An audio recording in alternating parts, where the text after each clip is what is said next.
Good afternoon. My name is Tom Avermaete, and it's a pleasure to welcome you to these TACK talks, in which we explore the role and the character of tacit knowledge in the field of architecture. Our exploration is not a theoretical venture, but starts from a close inside look at the modus operandi of different architectural offices. Our assumption is that by offering us an insight in their reflections and actions, the architects involved in our project bring us closer to an understanding of the close role that tacit knowledge plays in contemporary architectural practice. It is therefore my great pleasure to introduce today Mechthild Stuhlmacher. Mechthild Stuhlmacher was born in Germany, studied music and architecture, and graduated from TU Delft in the Netherlands in 1992. Before setting up her own studio, she worked at several renowned offices in the Netherlands and in London, such as Meccano, McRanner-Levington Architects, and David Chipperfield Architects. In 2001, Mechthild Stuhlmacher founded the office Korteknie Stuhlmacher Architekten together with Rien Korteknie. Mechthild Stuhlmacher was a much valued member of the editorial board of Oase Architectural Journal between 1995 and 2008. And from 2004 to 2008, she also worked as an editor of the Flanders Architecture Yearbook. Since 1997, she has been a lecturer at the TU Delft at the Interiors, Buildings and Cities chair, but also regularly conducts workshops and holds lectures in the Netherlands and abroad, and is since 2016 also a mentor for master projects at KU Leuven in Ghent, Belgium. I had the chance, I would say, to visit many of the works of Mechthild Stuhlmacher, ranging from houses to very interesting schools. And I've always been impressed on how the work illustrates, on the one hand, an in-depth attention for construction and sustainable aspects, but on the other hand, also a remarkable sensitivity for the cultural and the social context in which buildings emerge. Speaking of tacit knowledge, I think that in the projects of Korteknie Stuhlmacher, these various dimensions of architecture, constructive, cultural, and social, are silently, but often very tellingly brought together. This is certainly the case for one of the last projects of Korteknie Stuhlmacher that I visited, the so-called Predikeren in the Belgian city of Mechelen. In this transformation of an old cloister into a public library, Korteknie Stuhlmacher not only offers a fresh perspective of what it means to work as a contemporary architect in an existing building, but also, and I would say above all, provide a new definition of what the character and the atmosphere of a public building might be nowadays. Through a series of smaller and larger interventions in the existing cloister complex, a unique combination of social and cultural places is created, which appeal to the various publics of the city of Mechelen. We are looking forward to hear more about the approach that has resulted in such a fascinating public building, and therefore I offer the floor right now to Mechthild Stuhlmacher. Mechthild, the floor is yours.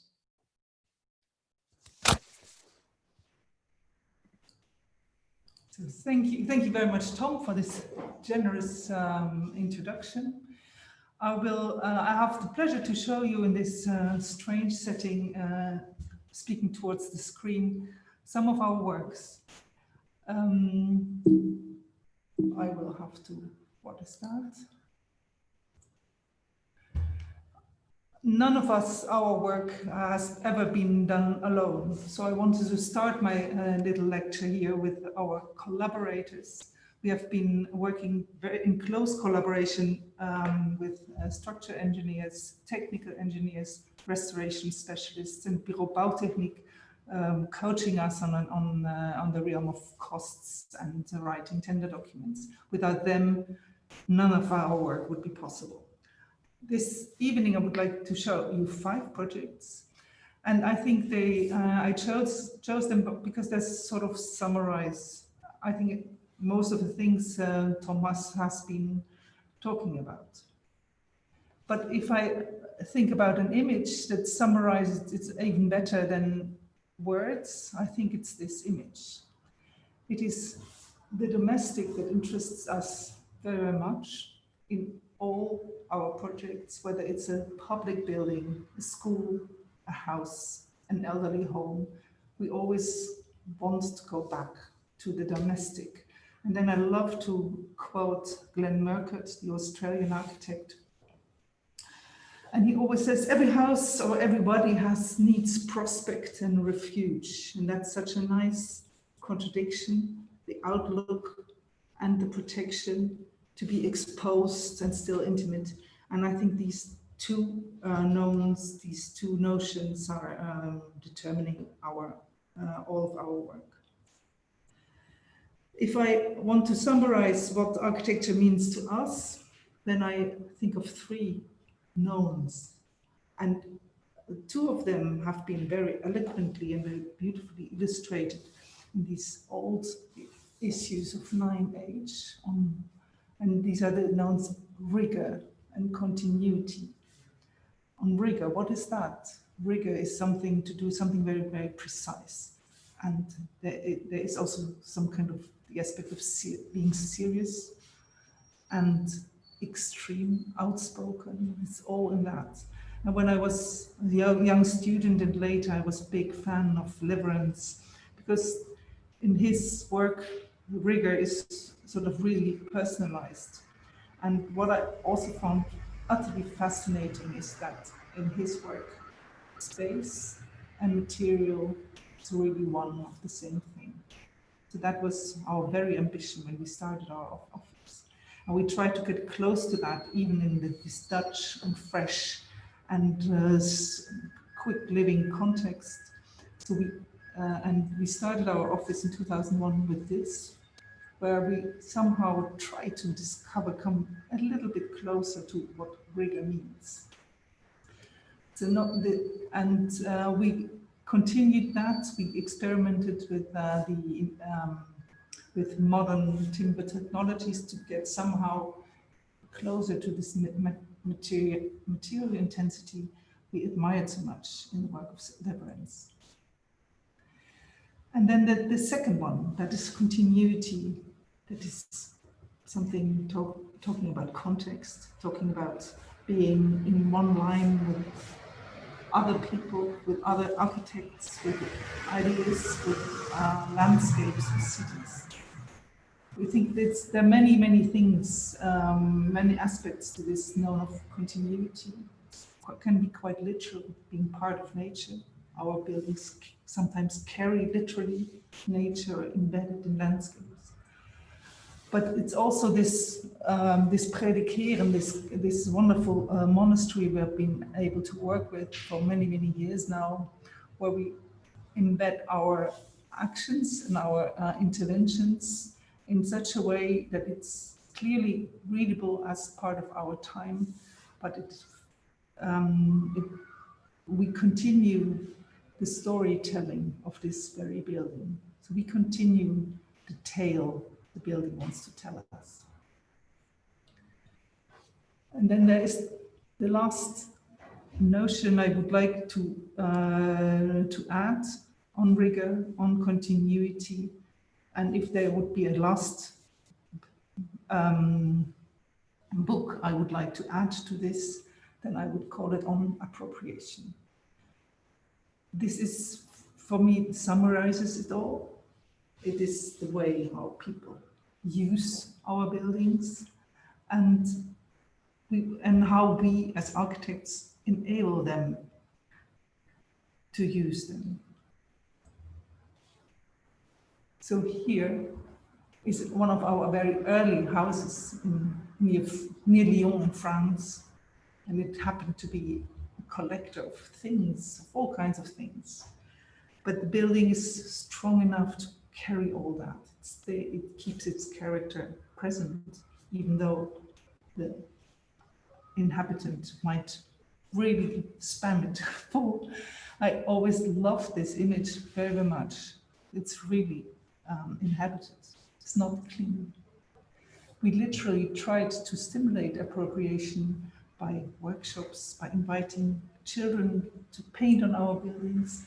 This was on one of our early works, where we said, the inside, that's ours, but you do to the outside what you want and change it as many times as you like, as long as the interior stays strong and powerful, accommodating very, very many activities.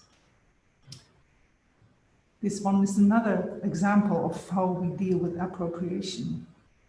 This is a little detail of a school for pupils with a mental handicap, also suffering from autism. I don't know whether this is suffer, but they are confronted with autism, and those children had a very big difficulties to prepare themselves or to get used to this idea that they had to move to a new school.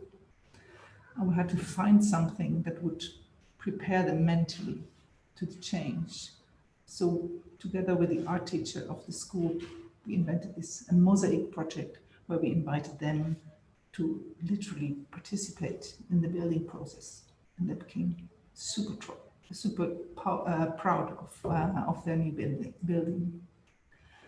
Another example where we hope that the children appropriate in this way, we like them to do that in a sort of improvised and unpredictable way, is this little school in Flanders. Our first project we were able to build in Belgium, where we replaced the narrow corridors of a conventional school with a big greenhouse as a covered outer space, as a playground, as a wardrobe, as a covered garden.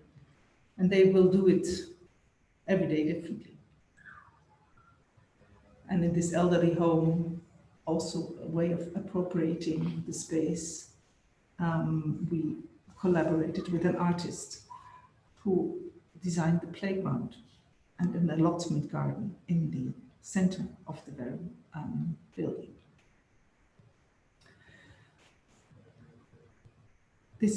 This was a general introduction, and now I want to continue with presenting you these 5 projects where all these issues come together: rigor, continuity, and appropriation.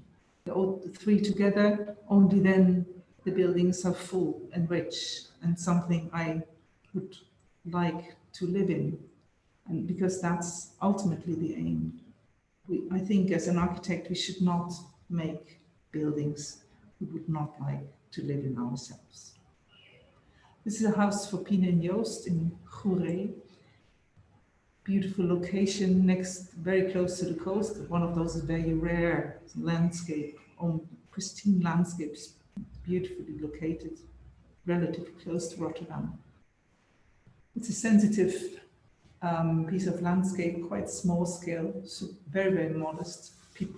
Once upon a time, people were very poor living there. Now rich people come in and build their holiday homes there.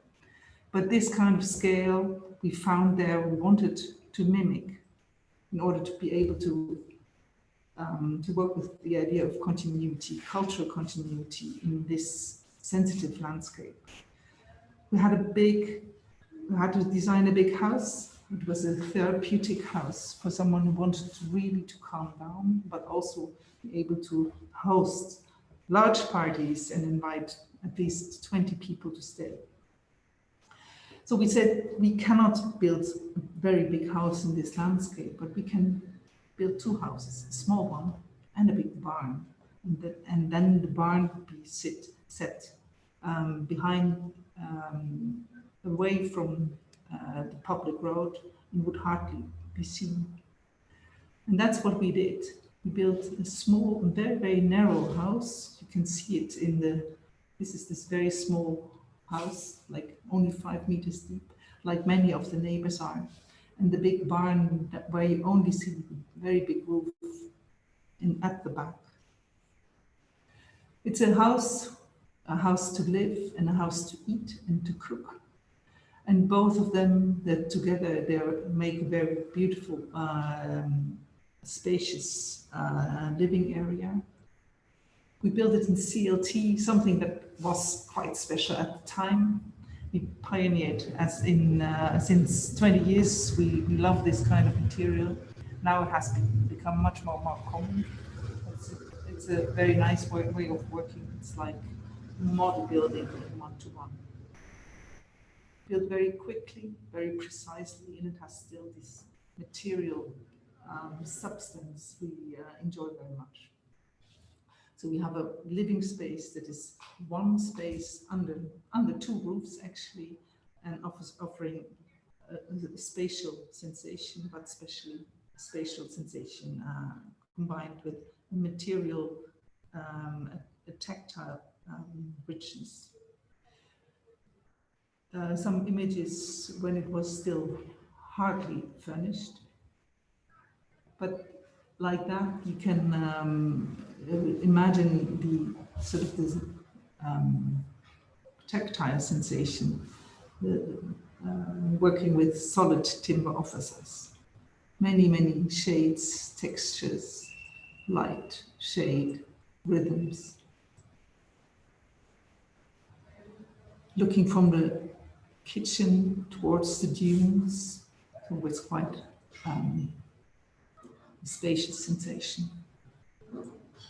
And then the small house, most houses in the neighborhood are just like that, just not bigger than that. And so you, while being in the house, you really feel how it's meant.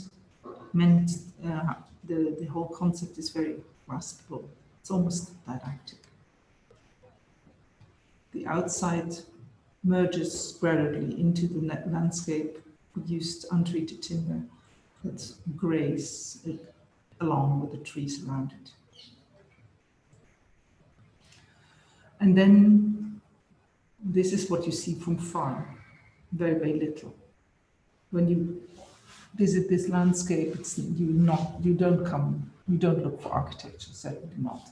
You pass by on your bike or walking, enjoying landscape and pass by, forget about it. The quote I put on this slide is something very dear to me. I hope that somebody would at some point write something similar on our work.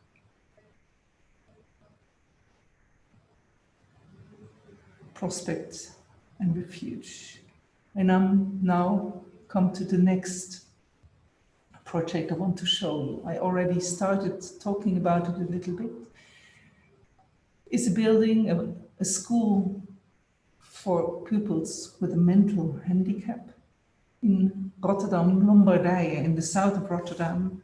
It's a post-war area, not very rich, not very modernist, but the public space it's very a large-scale public space, and usually the public space is shared, but nobody feels responsible. So it's by no one. This is the school we had to replace by a new building. These were buildings from the 60s and 70s, surrounded by unguarded green. The green was not valued as anything special. We made all kinds of studies, typological studies, and hoped to be able to make an enclosed garden, but because of the mental handicap, especially the autism spectrum, that was impossible. So we had to build in a very compact way. And finally, we reached to the last configuration. We say, okay, the classroom building is very compact. There is a simple middle corridor going from A to B. That's what we were specifically expected. And this is the gym. The good thing was that these buildings were very close to the edge of the plot. So we needed much less fences, and we would have a very large garden. Nobody actually expected us to do.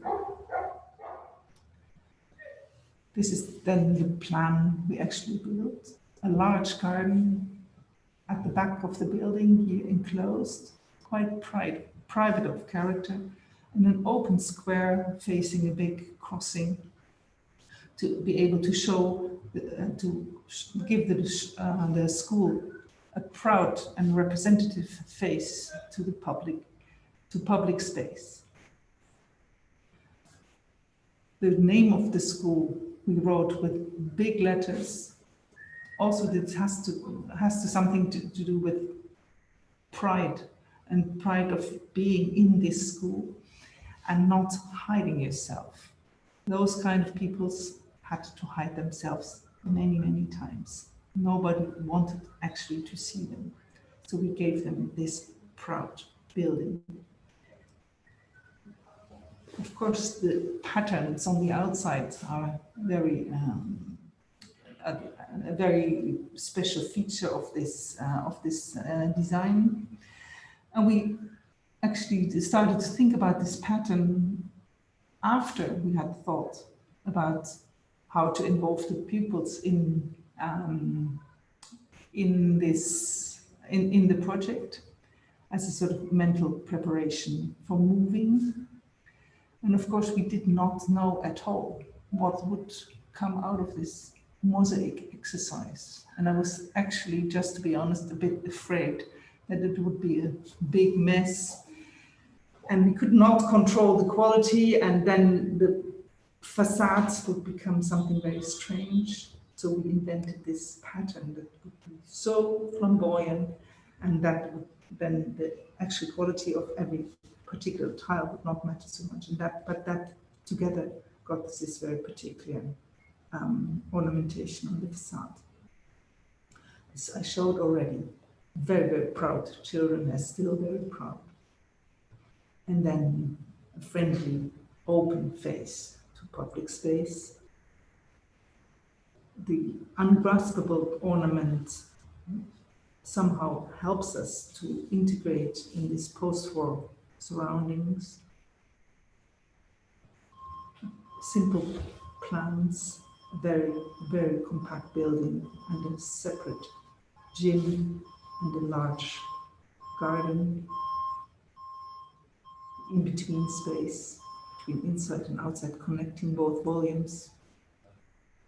And then the space where you actually really cannot do anything except going from A to B, but still it is generous, open, light, and very material based, to have still somehow a dignified space to be in, even though you might have autism.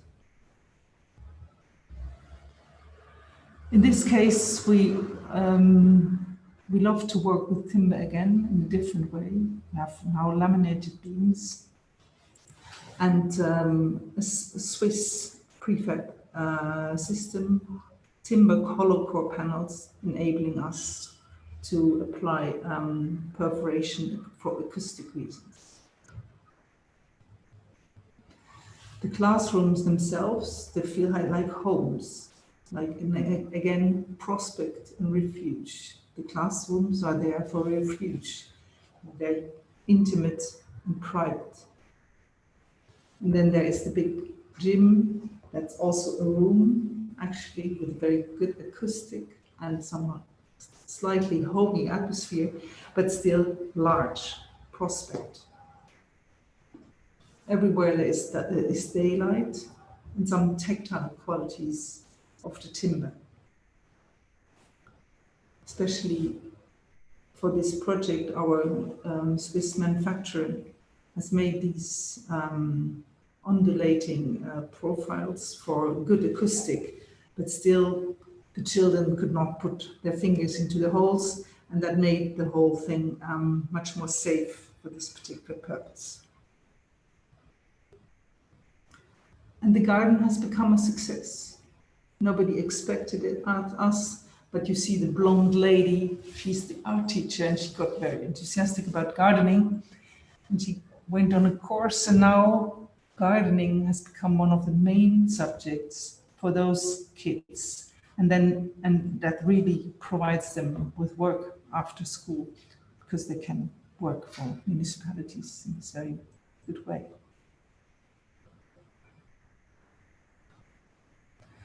The next project I want to show you is a similar one, but very, very different. It's an elderly home in Belgium, again, prospect and refuge. The domestic in the public or living in the public space. Care is, of course, something very complex. We were pleased to be able to win a competition in Belgium. That was back in, I think, in 2011. And when thinking about care and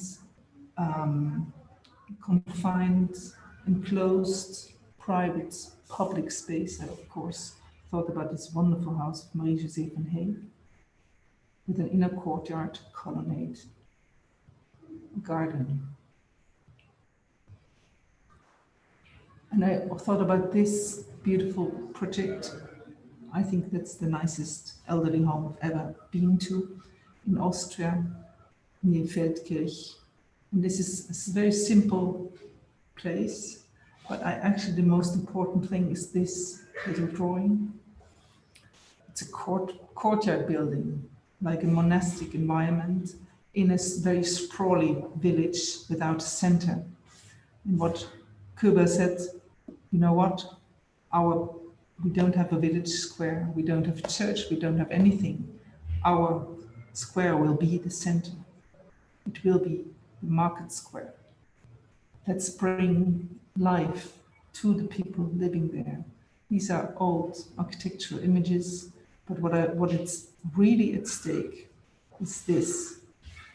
Public life comes to the place and to the people living there, and I thought that's a very, very fantastic idea. We wanted in our Belgian project no less than this, and I am full of admiration for Rainer Köber. This is our design, the model of our building for the competition. This was what we found, a building from the 90s and a building from the 70s we had to replace. We were asked to demolish both of them. We thought it was impossible. You cannot demolish something from the 90s just to build something on top of it that will only last 20 years. So we proposed to build another building a little bit too far in the park, in two phases, and then leave the existing building intact. It has been a courtyard building like the Austrian example, but we shaped it a bit to appear more informal, smaller even, and that had the nice effect that in the inside it actually appeared a lot larger. So in a garden, that was the most important thing. It's a very generous and big space. I don't go too far into explaining those plans. It's quite a dense situation because we had to work within the very limited budgetary constraints of the Belgian care system. But we wanted to give it a kind of dignified, timeless character. So we refer to these beautiful examples from, in this case, Dublin. We made a big building, proud building, referring to hotels or sanatoria in the park. A building where really it addresses the outside in multiple ways, to the outside itself, and also to the inside. It has details that are playful, and the geometry helps us to make it feel more domestic, smaller. It's a care environment. We could not work with timber, and I felt actually very, very sorry. It was a new experience where we could not rely on the materials so entirely as we did for all our own other buildings. So we had to invent something else. And we did that with a the artwork that was actually saved us. Outside played an important role.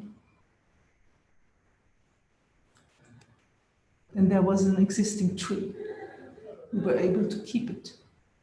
We shaped our balconies around it. And then ultimately we were able to propose an artwork, and we to collaborate it with Rudy Luiters and Arne de Ruiter. They were added to our team by this art budget. And we said we want a garden, and we would like the garden to compensate the lack of material and the lack of nature we felt so, we missed so dearly in this care environment. So we decided to make a vegetable garden there and a playground, and invite a chicken and invite people, other generation in the garden. Rudy Luiters, together with Arne, made a real workshop discussing with the inhabitants what kind of plants they would appreciate to have in the garden, what kind of nature they were used to. And then they started planting, and that was a real joy, a real compensation to the hygiene of this care institution. And now the building works like an Hofje. You enter the building via the garden. Everybody really has to go from the outside towards the inside. There is this colonnade, and there you reach your front door. Together with the Rudy Luiters, we placed several play tools, toys, jeux de boules, and many plans also for children not to be bored when they had to join the parents to their obligatory visit to grandparents or great-grandparents even. And so it became this unpredictable and very lively garden environment that was very unlike normal interior gardens of elderly homes. And the chicken, and we hope there will be beans and sunflowers and all kinds of things you would not usually have in such an environment.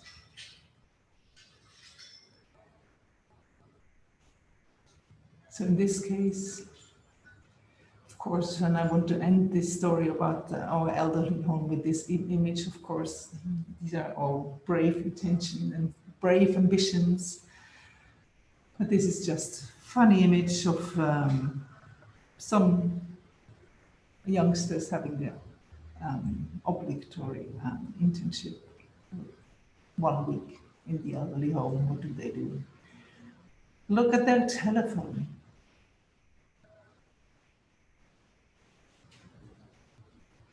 The fourth project I would like to show you before I go into the project of Mechelen is this pavilion of the Van Eesteren. Van Eesteren is a modernist urban planner, very important for Dutch urban culture.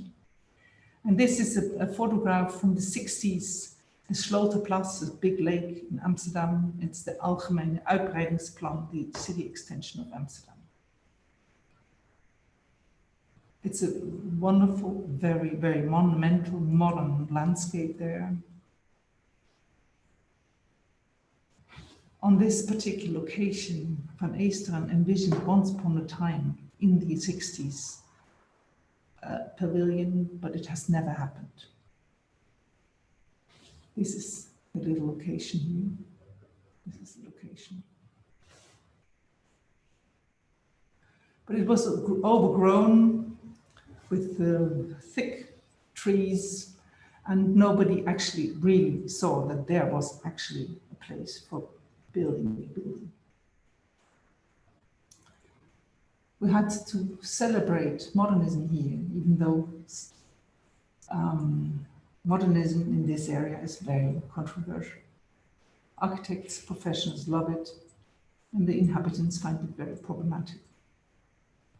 We had to celebrate it in the most contemporary and sustainable way possible, but still, of course, celebrate the work of Van Eesteren. And if I think about a pavilion in a modernist pavilion, then I think about this wonderful work by Sverre Veen. I think it's the most wonderful pavilion ever built in modernist times. And that was the reference. I found it a very remarkable find that Van Eesteren built a few years earlier, a very similar pavilion in timber. And there I felt the relationship. I not only admire Sverre Veen for his concrete work, but also for his timber work. And this building then became a very literal reference for our new pavilion. And like that, I also could convince my client to appreciate and to go along with this reference. We looked at modernist buildings from the time, and we found out that Sverre Veen was not the only one. The whole Scandinavian modernism managed to be a modernism that was very much appreciated throughout from the 60s in an uninterrupted way, whereas in Holland, with the much more cold and concrete and dematerialized modernism, the appreciation became a lot less in recent years. A very, very simple plan. But we built in timber this homage to Sverre Veen, an homage with rhythm and material. It's a modernist building. It's as strict and as simple as Van Eesteren would have done. But by changing it into timber, it becomes a warm and almost domestic place. Kind of a cathedral and living room at the same time. Prospect and a refuge also here for Van Eesteren. It's a place that really allows for views and light. The sun enhances the rhythm. And from the outside, it is mute and subordinate to the fully grown trees. On this monumental part, it adds to the landscape and is continuous with the steps and the landscape Van Eesteren has designed. And this is what it's all about, to make people appreciate and understand their own living surroundings.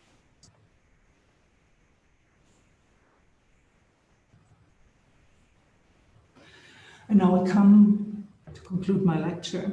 I show you many images, I must say, of the City Library in Mechelen. This was, for me, probably the most important project I've done in the last 8 years. It opened last year in September to the public. This is a collaboration project with Callebaut Architekten, restoration specialists, and Bouwtechniek. There's a lot to say about how to deal with such an old building. It was a ruin that was left alone for the last 50 years. And before it had its function as a monastery, but then also for centuries it had a military purpose.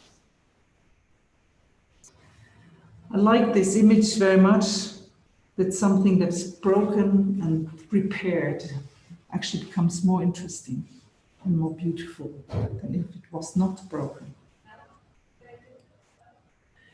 When looking at ways to deal with an existing building with a ruin, to embark on a restoration project, of course, I used my experience with Oase to refer to Hans Delvast, this very, very important architect from München in the 50s. And what did he do? He had to repair this ruin of the war. And he did it in such a way that it was memorial to the war, and that the scars became visible, that the history was not wiped out, and it was a very storytelling and very crude and very simple and still very, very beautiful intervention. This was the very, very big inspirator for our work here. This is what we found, a ruin that was left alone the last moment somebody officially used parts of the building were in 1975, and for 40 years it was left to the rain and to bats, to spiders, to all kinds of insects. So it was a leaking ruin. Very atmospherically, very fantastic, of course, but also a real problem. These were the proud images from the 17th century. The building was built from 1650 and then was in use as a monastery only till 1790, and then the military came. This was one of those paintings, maybe not 100% sure that it looked like this, but you see these very nice dancing dormer windows on the big roofs, and this quite prominent entrance portal facing the church. This is how it looked in the early 20th century. So you see the church and the big wall facing, looking towards the city center. Very rich history, all kinds of. The monastery was built in stages, and then many additions, many alterations came, and then in the 70s, all these alterations were removed, and then it awaited the monastery for better times. I saw the beauty in it, but the municipality, our client, spoke about a city cancer, something very, very negative. I thought, this is incredibly powerful, such a composition. As an architect, you could never think about something like that. A building that's grown over, this is already, many plants already have been removed. But it is something where many interventions of the military were still visible. Some very disturbing, some even beautiful. The interior, in the interior, some of those spaces were quite telling, very unaltered, but others were, of course, completely different. Without much respect, the military just did whatever suited them. The tragic thing was this: the former monastery library, because of a big leak in between church and the old building, the once beautiful ornamentation was deteriorated a lot. It was hard to save any of this. We were afraid that when we would start the works, we would lose it all, because it was so loose. Ceilings almost fell from this, collapsed. There was not one window still intact. But then there was this magnificent attic, just such a fantastic place. The municipality our client did not think of this attic at all. They thought we needed an extension to build our library in, or fill the church with many books. That's what they really wanted. But we walked into this attic, and as timber lovers, we thought, this is paradise. Wow, wonderful. And then there was also the church. We said, okay, no, if somebody wants to put the library in the church, it would be such a shame. It's also again such a powerful space. So we started cleaning up in our competition design to celebrate the rigor of this wonderful plan. And we told the client we want to have to use the building as it is without any addition. We would like to keep the church empty, we would like to keep the garden empty, and we would like to open the space to the public. So this is the zone, what they call the zone medium, public use. The entire church, but also the entire ground floor. And then we were expected to find a place for a very quiet study zone, something very introvert, looking inward, and that we used the first floor, sandwiched in between the attic and the ground floor, something looking literally inward. And then the large attic, that was our main space, something nobody expected us to do. And together that became this concept for the entire library that has been drawn in 2011, but now exactly like that has been realized. The nice thing was that this simple concept helped us also in terms of sustainability and installation. So we could make by giving the attic such an important role, we could make a very highly insulated hat on top of this uninsulated building underneath, where we could not insulate it at all. And to be able to do that, we had this long conversation with the monument people to convince them to allow us to make dormer windows, to be able to have light, but also a device for smoke and heat extraction. And this drawing helped us with that. We have these dormer windows and these little windows. You will recognize them in a minute. And then with this drawing, we won the competition.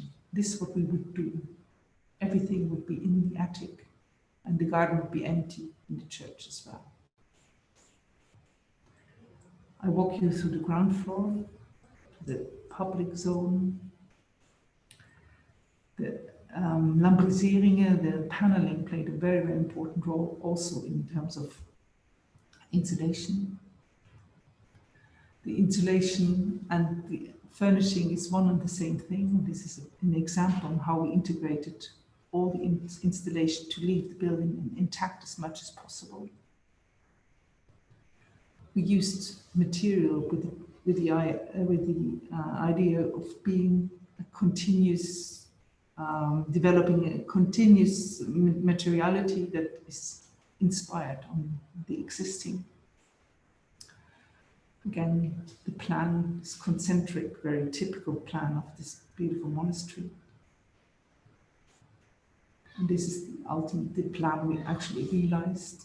This is the main entrance, inner court in yellow. Those walls we demolished. In red, the things we added. And in black, the main structure. It was an adventure. Every day, again, on the site, it was an adventure. It was sometimes frightening and sometimes pleasing. We made quite elaborate studies. We tried to grasp the atmosphere we liked so much and we found so appealing in the first place. We found gravestones while excavating, making holes in the corridors for the installations. We integrated them in the new finishes, always trying to keep some of the atmosphere we found. We found for new purposes, trying to keep the soul of the building alive. So you see that there are vaults that are not repaired, only fixed, slightly cleaned, and ready for hopefully new centuries of use. We made sure that all the different phases of the building, all the different stages of decay were still readable. We made sure that our interventions were concentrated mostly in the lower parts of the spaces. Then we would leave the vaults empty, untouched. We found out that by a certain treatment, we could actually even preserve paintings and layers of paint of the military. We even could grasp something of this very particular atmosphere that has happened there due to the fact that there was so much, that there were so many years of decay, emptiness, and uninformed alterations. One of the most fantastic spaces there, we called it the Blue Room. There was a fire once, that's why it was very, very dark. The military used it as a gin. Beautiful tests were showing that there was such a powerful blue we could find. And then, of course, we had to integrate many, many installations, but we did it in a way that they would not be so disturbing later on. And then we hide them, but still, these beautiful textures were kept alive. I'll walk you through these buildings. My time is almost up, so I will not speak a lot. But it's just, you should go there and walk through it, and it's an almost physical experience to be in that library. It's a domestic space, but it's also a telling space. You don't need to know a lot about this building to feel at home. I'm sure you like to sit down, have coffee, spend hours there. There are many differences: intimate spaces, large spaces, small private spaces. On the ground floor, there is this wonderful restaurant I can recommend. Especially go there for lunch. It's not that expensive. It's wonderful food. Also, again, intimate spaces and larger spaces. And then we go to the first floor, the intimate study library, where we use the existing former monastic library. It's again this beautiful concentric plan, very pure. But it was like that, very frightening. Many insects and fungi were attacking the building. But we found beautiful timber that we didn't even expect when we first visited it. But also this is frightening. You think the whole thing collapses, but the contractors did a fantastic job. There were new pieces of oak and old pieces of oak. It's a complicated story that there's many technical interventions, but ultimately it looks as if nothing has happened. It's safe now to use it. And you see all the original material. A place for everyone. Beautiful textured wood paneling that replaces insulation and improves the acoustic. Spaces with good views and these beautiful paintings from the military period, these anonymous artworks. Photographed by Karen Borghout's, wonderful. And photographs by Stein Bollard, who was fascinated by the textures, the close-up. Photographed by Luc Kramer in one of the rooms on the first floor. And this is the old, existing, the former monastery library, very, very run down. 50 years ago, it looked like that. So the ruinous character is very, very recent. But it has been done with such a care that we could save a lot of it. It looked like this at the end. We were very happy. This is very, very close to the atmosphere we wanted to achieve. And now it has become a quiet study lab. And I conclude my talk with this attic, the magnificent celebration of timber as a building material, as a structure material. In the plan, you cannot imagine anything of its grandness. It's a wonderful space with a mezzanine, a lot of technical requirements, but first and foremost, a space that we had to clamp, to cover from the outside with a steel structure to keep it alive in order to not show anything to the inside. It's all a sort of invisible means to have the crotches where Ruskin talks about. An outer cover of making sure that our dormer windows actually can stay in place. A timber floor as fire protection. An additional roof that is now invisible. And a great space for everyone to become a new and inclusive library. Views towards the interior court. A place for children, covering the technical installations.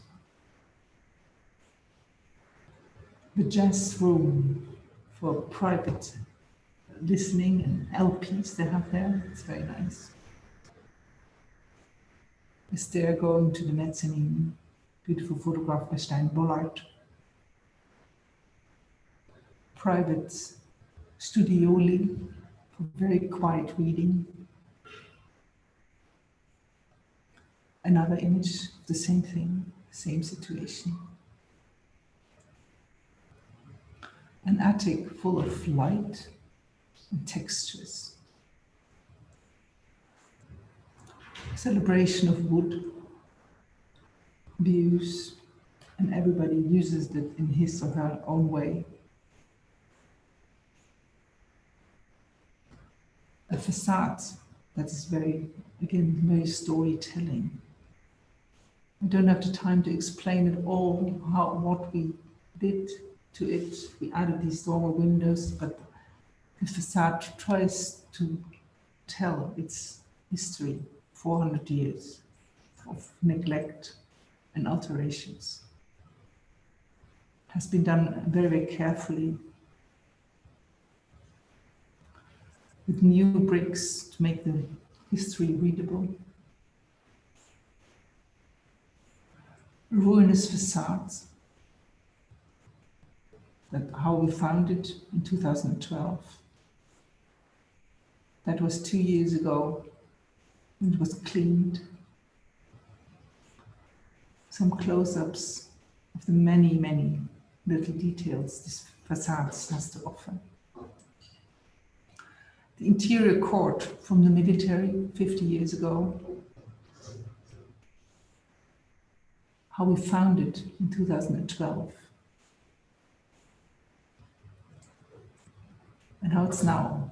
How it will welcome you for a cup of coffee. The ruin again 50 years ago. And how it's now. Inviting, facing a park. How it's now. From the neighboring Holocaust Museum. The building has been opened with a lot of fun and a very beautiful celebration. The whole city went to help us celebrating the opening of the Predikeren. A huge line, hundreds and hundreds and hundreds of people. It was a very festive day. We made the book last year. And then this is my last image. This book is very easy to order at publicspace.be or otherwise somewhere else, but I hope you might want to read it. I stop sharing.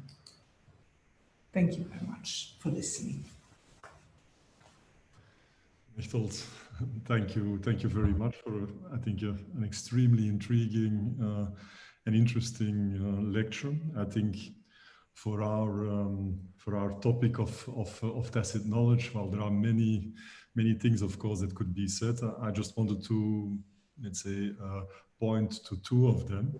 The first one is indeed that I think what I found very interesting in your lecture is indeed the sort of tacit dimension that is in the responsiveness to a certain situation. We see that in the Predikeren, but I think in also the other projects that you presented.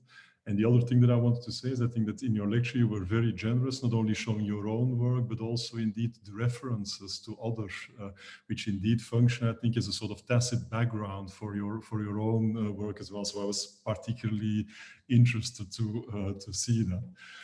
We are already a bit late, but of course we are also going to get into a dialogue with you, or I should say Eric Krevels, one of the PhD candidates in the project, is going to get into a dialogue with you.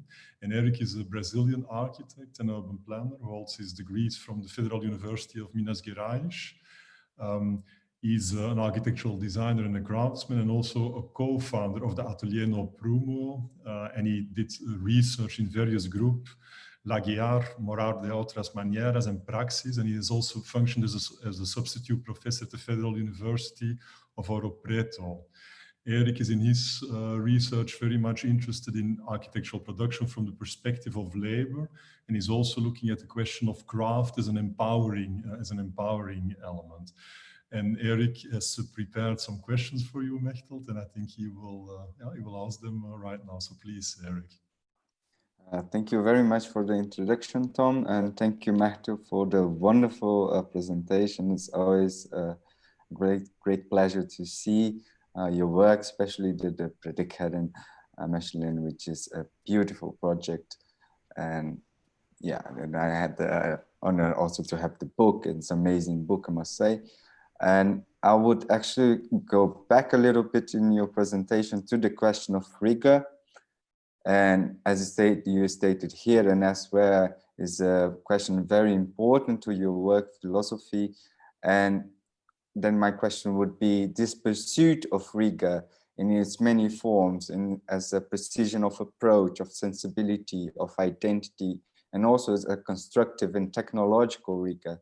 How is it transmitted, understood, and realized inside your office? So with your team, employees, interns, and so on. And what are the practical measures or strategies in the daily life of the office that translate this pursuit and make it achievable? And also, what this approach entails outside of the so-called design sphere or design stage of the project, and into the construction site, into the negotiations with stakeholders and other agents that participate in this endeavor? Oh, thank you for that question. I think it's maybe less heroic and less romantic than you think. Of course, we try to be rigorous. And I think in the past, I think I valued the term more than I do it now. I think I have become a bit more relaxed and also a little bit more realistic. There is only that much you can achieve. And with every new employee, you have to start the process again. What we are very lucky that we have at least a few people, especially Arne Wijs, who was the project leader of the Predikeren, who was with us for a long time. And by having talked to each other for more than 10 years now, I think we feel what we want to achieve.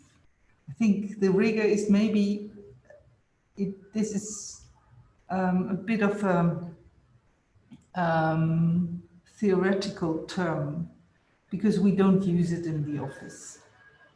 We talk a lot about evidence and simplicity.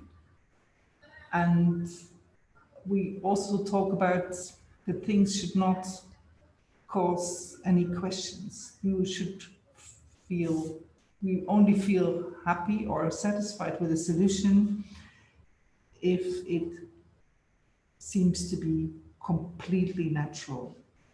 And I think that's something that we are aiming for now. And we, so it's a less of an artificial thing.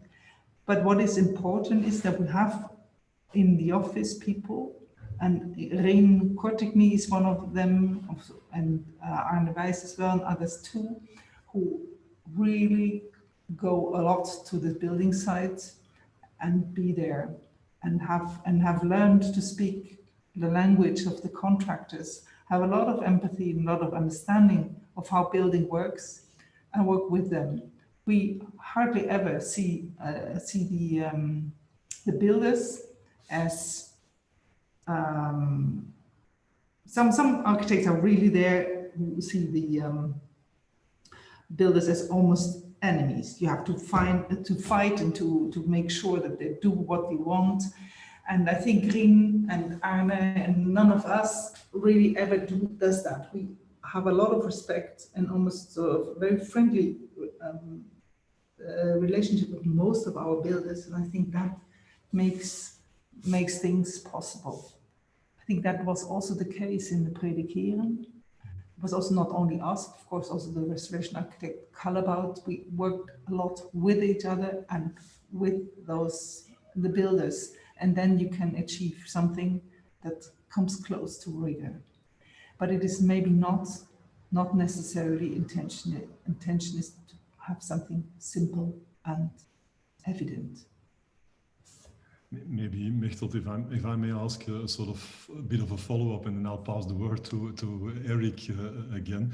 Do you feel that there is an evolution from, let's say, the projects which you designed, as it were, from scratch, let's say, so the new projects, the schools, the house that you've shown, and the project like the Predikeren, where, of course, you need to be responsive to an already existing situation. So in terms of this, indeed, a bit theoretical notion of rigor, which do you feel that there is an evolution there? I mean, because that's of course a tremendous, in my opinion, a tremendous transition, let's say, from designing a house almost ex nihilo, if you want to. Well, it's never ex nihilo, of course, to creating this very responsive attitude, as you, I think, fantastically illustrated in your presentation as well.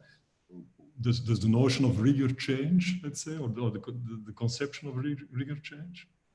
I don't think so, no. I think it's quite consistent. I think if there is something that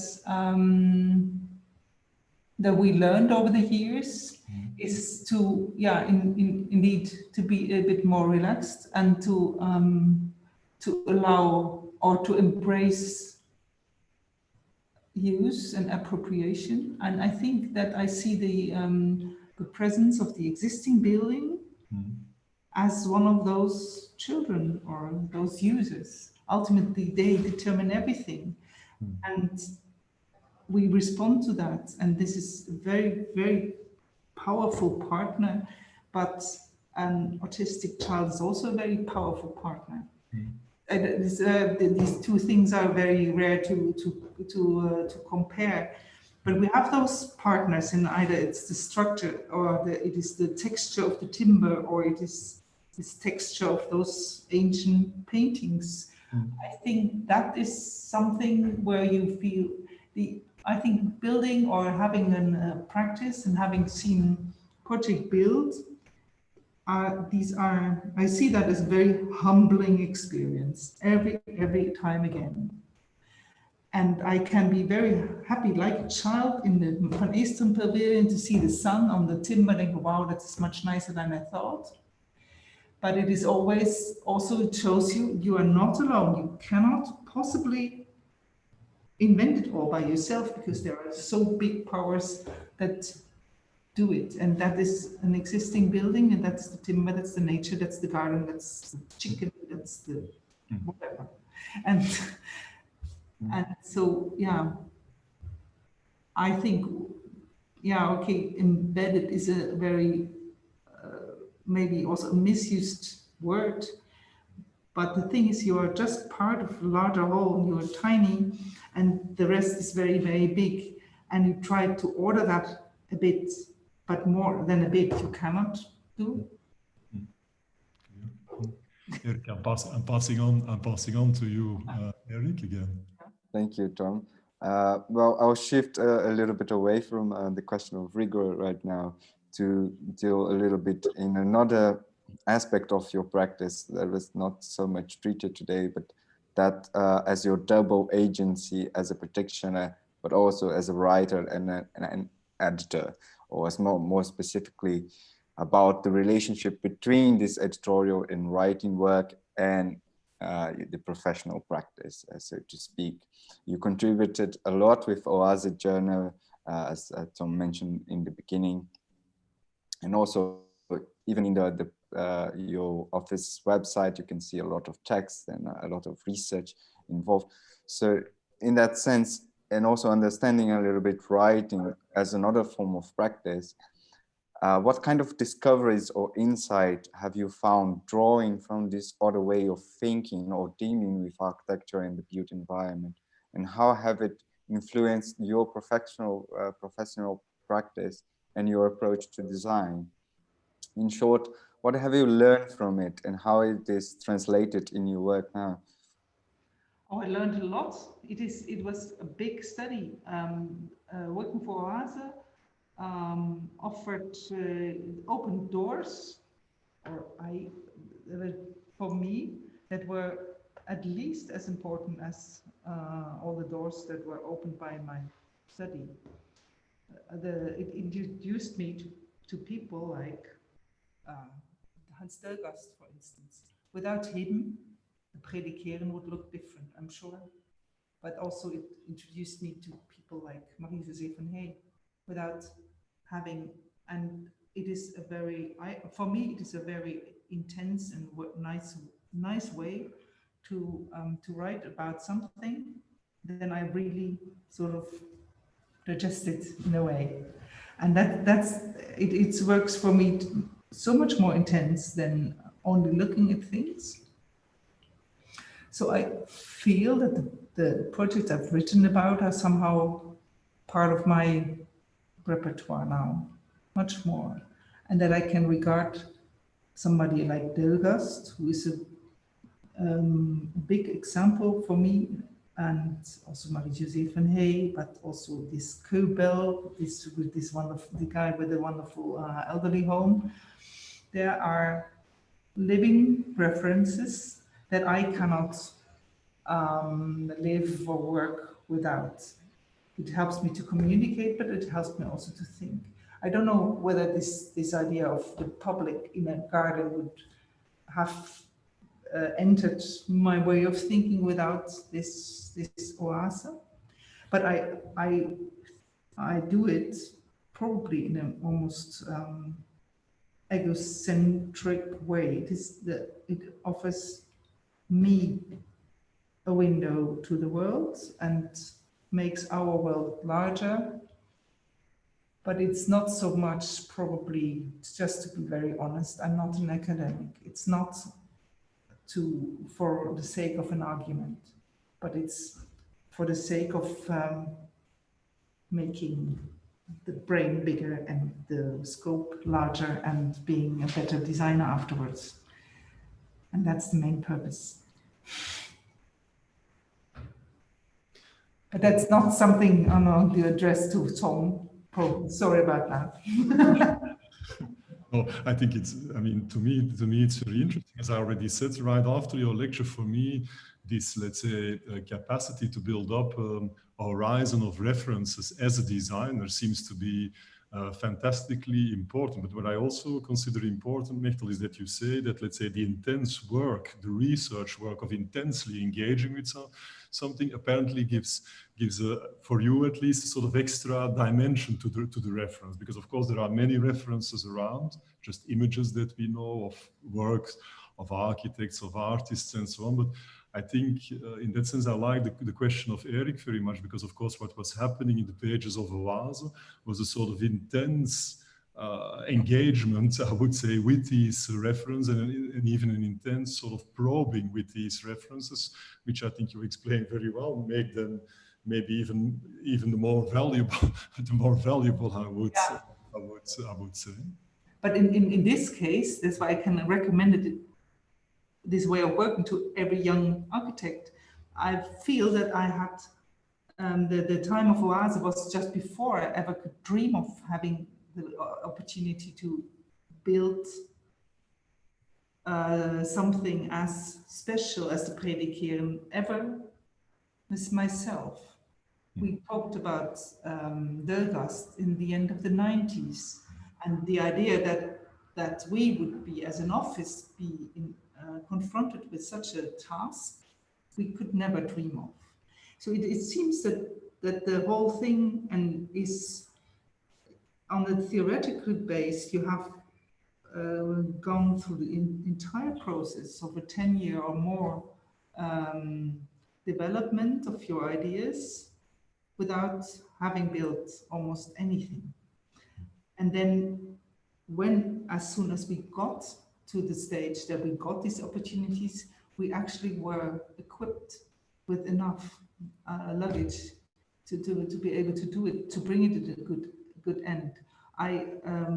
For us, the Predikeeren is the first large restoration project, and that's of course a bit also could be very, very scary to do something so big.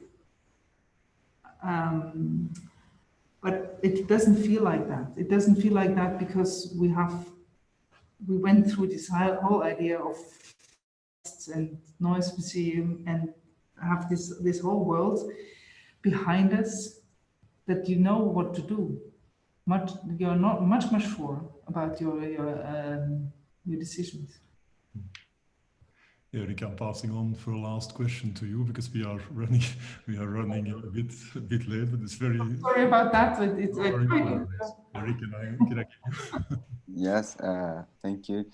Okay, I'll make actually a short question that goes a little bit into this notion that's especially perceivable in the Mechelen, of how you interact with other professionals, such as engineers, heritage specialists, craftspeople, and even, as in other projects, children and other users, and incorporate their work into this coherent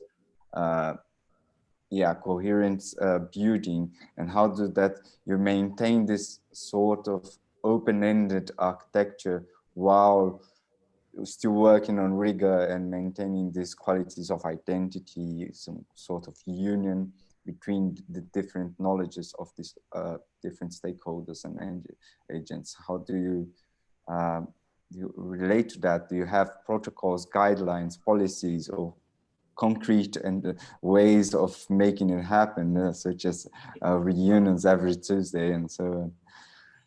Oh, that is also, I think, a very romantic and heroic notion of the way the things work. You are, that's very kind. Now there are no policies, but there is a big interest, I think, in our practice. We are interested in people. We like people, and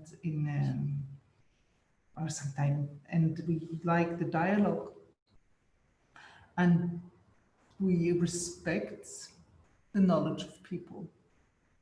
And once you give up the idea that you want to control everything, then ideas of others and the expertise of others becomes a very it's a very nice discovery.